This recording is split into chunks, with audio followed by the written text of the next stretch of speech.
Everyone easy Assam এক্সামৰ অন্য এটা ভিডিঅ'লৈকে সকলোকে আদৰণি জনালোঁ আজিৰ এই ভিডিঅ'টোত আমি ২৭ ডিচেম্বৰ ২০২৫ৰ ডেইলি ইম্পৰ্টেণ্ট কাৰেণ্ট এফেয়াৰ্ছখিনি চাম যিখিনি নেকি APSC হওক ADRE আছাম পুলিচ বা যিকোনো আছাম গভৰ্ণমেণ্ট এক্সামৰ কাৰণে আমাৰ খুবেই গুৰুত্বপূৰ্ণ এই গোটেই লেকচাৰখিনি আমি চ'ৰ্চ কৰিছোঁ আছাম ট্ৰিবিউন ডিফাৰেণ্ট ৱেবছাইটছ আৰু চেণ্টিনেল বা অন্য আমাৰ ইম্পৰ্টেণ্ট নিউজ পেপাৰ আৰ্টিকলছৰ পৰা আৰু তাৰ লগতে এই গোটেই ডিছকাশ্যনৰ PDFখিনিৰ কাৰণে তোমালোকে আমাৰ টেলিগ্ৰাম চেনেলটো জইন কৰিব পাৰা যাৰ লিংক নেকি মই ডিছক্ৰিপশ্যন বক্সত দি থৈ দিছোঁ তাৰ লগতে আমাৰ চেনেলটো তোমালোকে ছাবস্ক্ৰাইব কৰিব পাৰা for important Assam government related এক্সামৰ ভিডিঅ'ছৰ কাৰণে ঠিক আছে চ' আজি এই ভিডিঅ'টো আমি ইয়াতে আৰম্ভ কৰোঁ চ' প্ৰথম টপিকটো হৈছে ইয়াতে tripartite meeting on the Karbi Anglong unrest so' তোমালোকে চাগে জানা যোৱা ৩-৪ দিনৰ পৰা আমি বা লাষ্ট এসপ্তাহৰ পৰাই বহুতখিনি ভায়োলেঞ্চ দেখি আছোঁ ৱেষ্ট কাৰ্বি আংলঙত বিশেষ কৰি চ' তাৰ বিষয়ে এক্সামৰ পাৰ্চপেক্টিভত বহুত বেছি ইম্পৰ্টেণ্ট নাথাকে কাৰণ কনফ্লিক্টৰ ওপৰত কুৱেশ্যন সোধা চান্সেছ কম থাকে ৰাইট বাট যিহেতু আমি বহুতখিনি বস্তু তাৰ পৰা আহি আছে তাৰ কাৰণে ইম্পৰ্টেণ্ট আৰ্টিকলটো ইয়াতে আমি এড কৰিছোঁ ঠিক আছে চ' চিফ মিনিষ্টাৰ অনাৰেবল আমাৰ Himanta Biswa Sarma chaired a tripartite meeting on the representatives of agitating Karbi community and Karbi Anglong Autonomous Council at the Dispur. Tripartite meeting মানে হ'ল আমাৰ তিনপক্ষীয় যিখন আমাৰ এখন বৈঠক হয় তিনপক্ষীয় বৈঠকত যেনেকৈ আমাৰ এটা ত্ৰিভুজ থাকে ইয়াতে তোমালোকৰ ABC এনেকুৱা তিনিটা পাৰ্টি এখন মিটিঙত ইনভলভ হৈ থাকে যদি আমি ইয়াতে তিনিটা পাৰ্টি যেতিয়া কথা ক'ম প্ৰথমটো হৈছে আমাৰ আছাম গভৰ্ণমেণ্ট ইয়াতে এই গোটেই মিটিংখনত ৰাইট তাৰ লগতে আমাৰ এটা আহিব কাৰ্বি আংলঙৰ ফালৰ পৰা যিখিনি তেওঁলোকে প্ৰটেষ্ট যিখিনি মানুহে কৰি আছে আৰু তাৰ লগতে আমাৰ কাৰ্বি আংলং অট'নমাছ কাউন্সিলৰ মেম্বাৰ্ছখিনি অ'কে ৰাইট চ' এই তিনিপক্ষীয় মিটিংখনত বিশেষ কৰি যিখিনি ভায়োলেঞ্চ বা যিখিনি কণ্ডিশ্যনছ আমি দেখি আছোঁ তাৰ নিৰ্মূলৰ কাৰণে বা তাৰ এটা ভাল ফলাফল উলিয়াবৰ কাৰণে এনেকুৱা মিটিংছবিলাক কৰা হয় চ' তোমালোকে যেতিয়া APSCৰ মেইনছৰ আনচাৰ লিখিবা তাতে ট্ৰিপাৰ্টাইট মিটিং এজ এন অল্টাৰনেটিভ এথিক্সৰ আনচাৰত লিখিব পাৰা ঠিক আছে চ' Karbi Anglong Autonomous Council will immediately erect fencing over 8,000 bighas of vacant VGR and PGR land. But, okay? So, Village Grazing Reserve, right? বা PGR আমাৰ গ্ৰেজিং ৰিজাৰ্ভ যিখিনি আছে যিখিনি খেৰণিৰ এৰিয়াখিনিত আমি দেখা পাই আছোঁ তাৰে 8,000 বিঘা ভূমিত ফেঞ্চিং দিম বুলি কাৰ্বি আংলং অট'নমাছ কাউন্সিলে এইটো কৈছে আৰু তাৰ লগতে there is an afforestation drive will be undertaken in the fenced area to prevent the future encroachment. Afforestation শব্দটোৰ বেছিক মিনিং হৈছে আমাৰ গছ পুলি লগোৱা তোমালোকে চাগে এই গোটেই ডিছকাশ্যনটোৰ ফালৰ পৰা যদি আমি গুচি যাওঁ এটা শব্দ চাগে শুনিছা সেইটো হৈছে আমাৰ কি ডিফৰেষ্টেশ্যন বুলি ডিফৰেষ্টেশ্যন মানে হ'ল আমাৰ গছ বন যদি আমি কাটো ৰাইট কাটি কিনে যেতিয়া জেগাবিলাক ক্লিয়াৰ কৰোঁ সেই বস্তুটো আমি ডিফৰেষ্টেশ্যন বুলি কওঁ তাৰে ওলোটাটো হ'ল ইয়াতে এফৰেষ্টেশ্যন য'ত নেকি আমি গছ গছনি লগাওঁ অ'কে চ' সেই ফেঞ্চিং এৰিয়াখিনিত আৰু পিছত যাতে বেদখল নহয় অবৈধ বেদখল তাৰ কাৰণে ইয়াতে ফেঞ্চিঙো দিয়া হ'ব ঠিক আছে so' issue of the VGR and PGR land is sub judice before the Guwahati high court so' এই গোটেই পৰিস্থিতিটো হোৱাৰ আৰু এটা অন্যতম কাৰণ হৈছে যিহেতু তাতে আগৰ পৰাই ৰাইট তেওঁলোকৰ যিখিনি লোকেল মানুহ আছে কাৰ্বি আংলঙৰ সেইখিনি মানুহে অলৰেডি তাতে এটা উত্থাপন কৰি আহিছে যে সেইখিনিত এভিকশ্যন হ'ব লাগে ৰাইট বা যিখিনি হিন্দীভাষী লোক আছে বা বেলেগ মানুহ আছে সেইখিনি তাৰ পৰা ইয়াতে এভিকশ্যন হ'ব লাগে ৰাইট বাট প্ৰব্লেমটো কি হৈছে সেই গোটেই এভিকশ্যনটোত ষ্টে অৰ্ডাৰ লগাই থৈ দিছে ইয়াতে গুৱাহাটী হাইকোৰ্টে যাৰ কাৰণে কি হৈছে it is sub judice before the high court so' Karbi Anglong autonomous কাউন্সিলে কি কৰিব they will fight N affidavit before the January 5 while representatives of the agitating Karbi people will submit affidavits. So' affidavit ইয়াতে ফাইল কৰিব যাতে সেই ষ্টে অৰ্ডাৰটো গুচাব পাৰি আৰু তাতে এভিকশ্যন যাতে ড্ৰাইভ আৰম্ভ কৰিব পাৰি ঠিক আছে আৰু তাৰ লগতে আমাৰ ৰাজ্যিক চৰকাৰ বা ষ্টেট গভৰ্ণমেণ্টে ইয়াতে ৰিকুৱেষ্ট কৰিব হাইকোৰ্টক যাতে তেওঁলোকে এই যোনটো ষ্টে লাগি আছে এভিকশ্যন অৰ গ্ৰেজিং লেণ্ডছৰ ওপৰত সেইটো যাতে গুচাই দিয়ে okay they left or decide to stay on the eviction from grazing lands at the earliest. তাৰ লগতে কি কৈছে due to the court stay immediate eviction of the alleged encroachers from the grazing lands is not possible right so honorable আমাৰ গুৱাহাটী হাইকোৰ্টে যিহেতু তাৰ ওপৰত stay লগাই থৈ দিছে তাৰ কাৰণে আমাৰ অনাৰেবল চিফ মিনিষ্টাৰে কৈছে যে সেই এভিকশ্যন ড্ৰাইভটো এতিয়া পচিবল নহয় until and unless court lifts that stay right so all government offices located in the VGR and PGR land in the Kheroni will be shifted চ' এই যিখিনি VGR আৰু PGR লেণ্ডত অসম গভৰ্ণমেণ্ট হওক বা বাকী গভৰ্ণমেণ্ট অফিচেছ যদি আছে সেইখিনি ইয়াতে শ্বিফ্ট কৰা হ'ব আৰু তাৰ লগতে ট্ৰেড লাইচেঞ্চ যদি আছিলে সেই জেগাখিনিত সেইখিনি ইয়াতে কেনচেল কৰা হ'ব ঠিক আছে ৰাইট চ' তাৰপিছত আহে আমাৰ টপিক নম্বৰ 2 য'ত নেকি এটা আৰ্টিকেল বা এটা আমাৰ এডিটৰিয়েল টাইপত আহিছিলে that is the dying Kulsi river যোৱাকালি নিউজ পেপাৰত ইয়াৰ ওপৰত এটা নিউজ আহিছিলে ৰাইট বাট এইটো বেচিকেলি ডিটেইলছত আছে তো তাৰ বিষয়ে অলপমান আমি ইয়াতে ডিছকাছ কৰি ল'ম a grave threat to the Assam's river dolphin মানে আমি সকলোৱে জানো হয়নে অসমীয়াত আমি কি বুলি কওঁ শিহু বুলি কওঁ ৰাইট চ' শিশু যিহেতু লাহে লাহে বহুতখিনি তাৰ ইণ্ডিভিজুৱেলছৰ সংখ্যা কমি আহিছে পপুলেশ্যনটো চ' কুলচি নদীটো ভালেখিনিও আমি তাৰ পপুলেশ্যন দেখা পাওঁ চ' যাৰ কাৰণে কি হৈছে আৰু ডাঙৰ থ্ৰেট বা সমস্যাই আমি দেখা পাই আছোঁ শিহুৰ পপুলেশ্যন গ্ৰ'থ কৰাত right so thoughtless human activities and the government apathy are causing severe damage to the Assam's biodiversity and the natural ecosystem যেহেতু আমি লাহে লাহে আমাৰ ডেভেলপমেণ্টখিনি বহুত বাঢ়ি গৈ আছে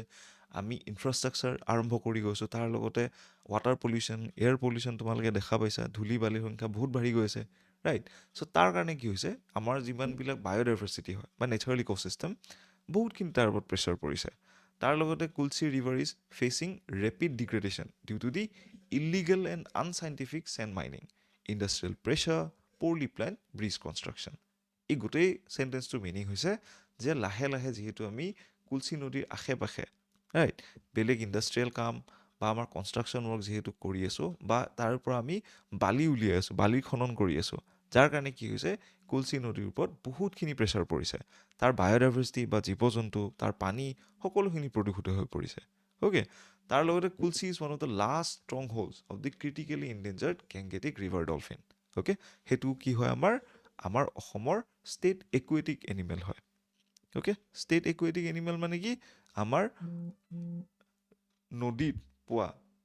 এটা যোনটো নেকি আমি ষ্টেটৰ পৰা আমি ৰিকগনাইজ কৰিছোঁ ঠিক আছে তাৰ লগতে ৰিডিউচড ৱাটাৰ ফ্ল' has push the vital dolphin habitat to the brink, threatening their survival as well. Okay, right? So dolphin numbers of Assam has drastically declined from abundance to around 200 in the recent decades. So আগতে বহুতখিনি শিহু আছিলে এতিয়া তাৰে সংখ্যা কমি যিহেতু মানুহৰ এন্থ্ৰপজেনিক কামবিলাক আমাৰ বাঢ়ি গৈ আছে ডেভেলপমেণ্টেলৰ যিমানবিলাক আমাৰ ৱৰ্কছ সেইবিলাক বাঢ়ি গৈ আছে তাৰ কাৰণে কি দেখা পাইছোঁ আমি আমাৰ শিশুৰ সংখ্যা আহি কিনে 200টা পাইছে আহি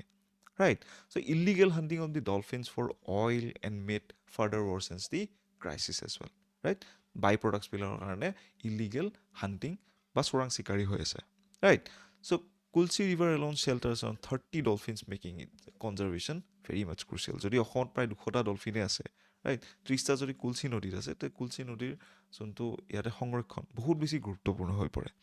ৰাইট চ' তাৰ লগতে industrial pollutions toxic influence and the contaminating the river water toxic influence এই ৱৰ্ডটোৰ মিনিং হৈছে আমি যেতিয়া বিষাক্ত কিছুমান পানীয় বা বিষাক্ত বস্তু যেতিয়া আমি নদীত এৰি দিম সেই বস্তুটোক টক্সিক এফ্লুৱেঞ্চ বুলি কোৱা হয় যিখিনি নেকি পানীৰ লগত মিহলি হৈ বাকী জীৱ জন্তু বহুতখিনি ইয়াতে হাৰ্মফুল এক্টিভিটিজ কৰে ৰাইট তাৰ লগতে কণ্টামিনেটিং দি ৰিভাৰ ৱাটাৰ মানে প্ৰদূষিত হয় আমাৰ নদীৰ পানী right Erosion of the rivers link with the nearby wetlands is accelerating due to the unchecked human and industrial activities as well. Okay? So I believe তোমালোকে এই গোটেই আৰ্টিকেলটো বুজি পালা হয়নে চ' তাৰপিছত আহে আমাৰ টপিক নম্বৰ 3 য'ত নেকি কৈছে the Mizoram's young singing prodigy Esther Hanamte wins the ৰাষ্ট্ৰীয় বাল পুৰস্কাৰ চ' ৰাষ্ট্ৰীয় বাল পুৰস্কাৰ যোৱাকালি দিয়া হৈছিলে 26th of December okay 26th of December দিনা কি আমাৰ বীৰ বাল দিৱস ৰাইট চ' মই এই গোটেই টপিকটো নল'লোঁ বীৰ বাল দিৱস কি হয় তোমালোকে আই বিলিভ জানা তাৰ বিষয়ে ৰাইট চ' মই বেলেগ এটা ক্লাছত যদি তোমালোকক লাগে তোমালোকে কমেণ্ট ছেকশ্যনত জনাবা মই বীৰ বাল দিৱসৰ বিষয়ে তোমালোকক বুজাই দিম ঠিক আছে এটা হিষ্ট্ৰী ৰিলেটেড চিন এটা আছে তাৰ লগত right and very important from the Indian medieval history point of view okay so' 9 year old তোমাৰ Esther Lalduhawmi Hanamte from Mizoram received the Rashtriya Bal Puraskar in the New Delhi. She was among the 20 selected nationwide for the country's highest civilian award for the children. So Rashtriya Bal Puraskar হৈছে আমাৰ দেশৰ highest অসামৰিক যোনটো সন্মান দিয়া হয় ল'ৰা ছোৱালীক চিলড্ৰেনক ৰাইট চ' 20জন ল'ৰা ছোৱালীক ইয়াতে দিয়া হৈছিলে অ'কে তাৰে ভিতৰত ইয়াতে এষ্টাৰ লালডু হাউমি হানাম তেওঁ আছিলে অ'কে ৰাইট চ' এই গোটেই পুৰস্কাৰটো দিয়া হৈছিলে বীৰ বাল দিৱসৰ দিনাখন কোনে দিছিলে প্ৰেছিডেণ্ট দ্ৰৌপদী মুৰ্মু ডাঙৰীয়ানীয়ে okay so' Esther was honoured for her exceptional musical talent and early achievements in the singing as well so' she is basically a singer with a exceptional talent okay so' তেওঁৰ বিষয়ে অলপমান আমি ইয়াতে চাই লওঁ যিহেতু আমি ষ্টেটমেণ্ট বেছ কুৱেশ্যন ইয়াৰ পৰা প্ৰিলিমছ হওক বা ডিফাৰেণ্ট এক্সামত আমি ইয়াতে এক্সপেক্ট কৰিব পাৰোঁ right so' her soulful rendition of the Vande Mataram at the age of 4 brought her national recognition right তাৰ লগতে she gained widespread praise from the Prime Minister Narendra Modi and the composer A.R. Rahman as well so' Vande Mataram গানটো তেওঁ ইয়াতে বহুত ধুনীয়াকৈ প্ৰস্তুত কৰিছিলে তো তাৰ কাৰণে তেওঁ ইয়াতে ৰাজ্যিক বা গোটেই ভাৰতত ইয়াতে ৰিকগনিশ্যন পাইছিলেগৈ ৰাইট তেওঁ জন্ম পাইছে ইয়াতে June 9 2016 and Esther first came in to the limelight in 2020 with her rendition of the Maa Tujhe চালাম চ' মা তুজে চালাম গোৱাৰ পিছত ইয়াতে ভালেখিনি তেওঁ লাইমলাইটত আহিছিলে okay and C has receive several honours including the appreciation from the governor of Mizoram the Amul girl so' Amul girl বুলি ইয়াতে সন্মান পাইছে তেওঁ মিজোৰামৰ ৰাজ্যপালৰ পৰাও okay So, resident of the Lunglei, she is a daughter of a taxi driver and a retired church choir soprano. Right? So, তেওঁৰ দেউতাক ইয়াতে এজন টেক্সি ড্ৰাইভাৰ হয় ঠিক আছে চ' যিহেতু আমি প্ৰত্যেকখন শ্লাইড বা প্ৰত্যেকটো ক্লাছতে কাৰেণ্ট এফেয়াৰ কিছুমান ইয়াতে ইম্পৰ্টেণ্ট মুমেণ্টছ দিব ট্ৰাই কৰোঁ চ' এইটো এটা এলিফেণ্ট কৰিডৰ কাইণ্ড অফ চিটুৱেশ্যনত আমি এটা দেখা পাইছোঁ য'ত নেকি হাতীবিলাক ইয়াতে ৰেলৱে লাইন পাৰ কৰি কিনে গৈছে যোনটো বস্তু ইয়াতে দেখায় যে হাউ হিউমেন এনক্ৰ'চমেণ্ট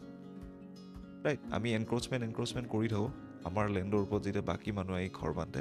ৰাইট বাট আমি যে এনক্ৰ'চমেণ্ট কৰি আছোঁ বন্য হস্তি বা বন্য জীৱ জন্তুৰ তেওঁলোকৰ এলেকাবিলাকত সেই বস্তুটো এই ফটোখনে ডাইৰেক্টলি দেখাইছে আই বিলিভ ফিল'চফিকেল এংগলৰ পৰা তোমালোকে কিবা এটা হ'লেও বুজি পাইছা হয়নে ৰাইট চ' আজিৰ ক্লাছটোত ইমানখিনি আছিলে আশা কৰোঁ তোমালোকৰ গোটেই ভিডিঅ'টো চাই কিনে ভাল লাগিল অ'কে চ' তোমালোকে এই গোটেই ক্লাছটোৰ PDF-খিনিৰ কাৰণে আমাৰ টেলিগ্ৰাম চেনেলটো জইন কৰিব পাৰা এই QR কোডটো স্কেন কৰি কিনে আৰু তাৰ লগতে আমাৰ চেনেলটো তোমালোকে ছাবস্ক্ৰাইব কৰি ল'ব পাৰা ফৰ আপকামিং আমাৰ ADRE হওক APSC হওক আছাম পুলিচ বা আমাৰ ডিফাৰেণ্ট যিমানখিনি অসম গভৰ্ণমেণ্ট ৰিলেটেড এক্সামিনেশ্যনছো আছে ৰাইট আই বিলিভ গোটেইখিনিৰ কাৰণে আমি তোমালোকক সহায় কৰিব পাৰিম ঠিক আছে so' thank you everyone have a good day